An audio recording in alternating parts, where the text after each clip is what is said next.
Mal o Brasil tinha virado uma república, uma guerra civil violentíssima explodiu no sul do país. Foi um conflito que deixou cicatrizes profundas, sabe? E um legado de muita brutalidade. Essa é a história da Revolução Federalista. Só que essa guerra civil ganhou um apelido terrível que ecoa até hoje, a Guerra da Degola.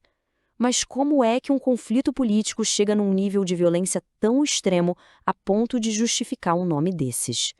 Bom, é isso que a gente vai entender agora. E para a gente ter uma ideia da seriedade da coisa, vamos começar pelo tamanho da tragédia.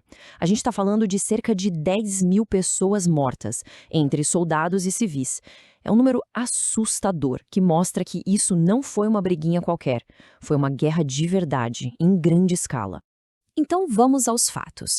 A Revolução Federalista foi essa guerra civil que rolou lá no sul do Brasil entre 1893 e 1895. De um lado, os federalistas, do outro, os republicanos. Mas afinal, o que é que eles estavam disputando? No fundo, tudo começou como uma baita crise sobre o futuro político do Rio Grande do Sul. A grande questão era quanta autonomia os estados deveriam ter nessa república que mal tinha nascido. E o que era para ser uma questão local, sabe, virou uma crise nacional rapidinho. E como em muitas grandes disputas da história, essa aqui foi personificada no choque entre dois líderes, dois homens poderosos com visões de mundo que simplesmente não se encaixavam. Eram ideias totalmente opostas para o futuro do Estado e, claro, do Brasil inteiro. De um lado, a gente tinha Júlio de Castilhos, o chefão dos republicanos. Ele era um positivista convicto, ou seja, defendia um governo centralizado, bem autoritário. Para ter uma ideia, a Constituição que ele escreveu para o Rio Grande do Sul foi feita basicamente para uma coisa: manter ele no poder. Podia se reeleger para sempre e ainda controlava a criação das leis. E do outro lado, o grande rival dele, Gaspar da Silveira Martins, o líder dos federalistas. Ele era o oposto, um intelectual que já tinha sido ministro lá no Império e que defendia um sistema parlamentarista, descentralizado, com muito mais autonomia para os estados. O objetivo dele era claro: botar abaixo a Constituição do Castilhos. Esse choque de ideias, claro, deu origem a duas facções, e elas ganharam apelidos bem peculiares, que viraram os símbolos da guerra. Vamos entender agora quem era quem nessa história. Então, para resumir, os pica-paus do Castilhos queriam um poder central bem forte. Já os maragatos, do Silveira Martins, lutavam por mais autonomia, por um modelo federalista. Eram duas visões de Brasil que não tinham como coexistir. Mas de onde vêm esses nomes? O apelido pica-paus, que era como os republicanos do Castilhos eram chamados, é bem direto.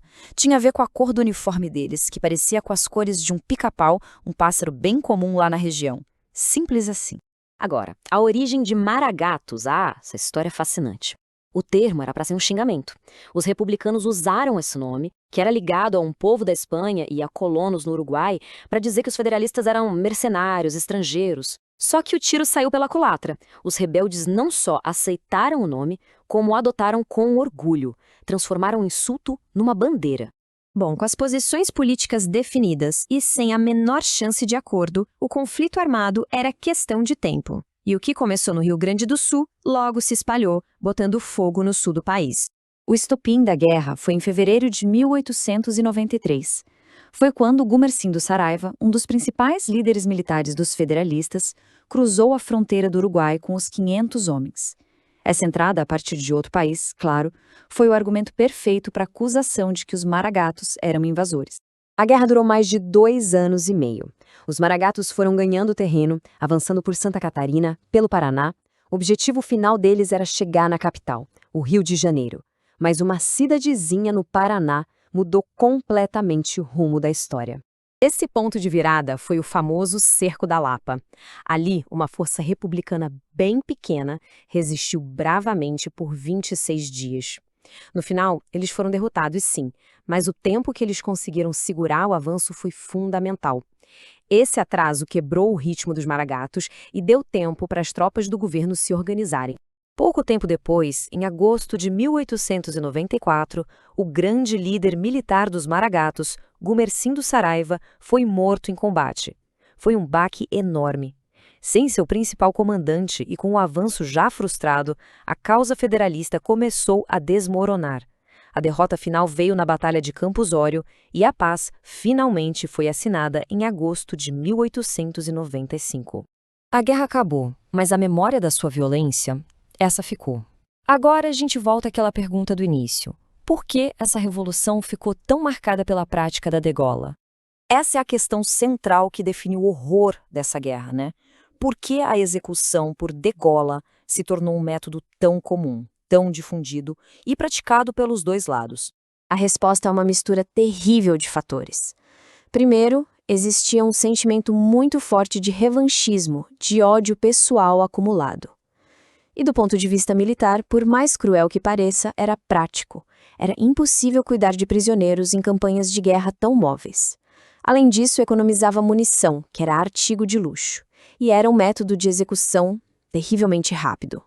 E olha, é muito importante deixar claro que essa brutalidade não era exclusividade de um lado só, não. Figuras como o Adão Latorre, dos Maragatos, e o tal do Xerengue, dos Pica-Paus, ficaram famosos pela crueldade, liderando execuções em massa. Era um ciclo de vingança, sabe? Uma violência que alimentava mais violência. A Revolução Federalista foi um dos capítulos mais sombrios da nossa história. Uma guerra que colocou vizinhos contra vizinhos, famílias contra famílias, brasileiros contra brasileiros. E isso nos deixa com uma pergunta pesada para refletir. Como uma nação consegue se curar e seguir em frente depois que o sangue de irmãos é derramado em seu próprio solo?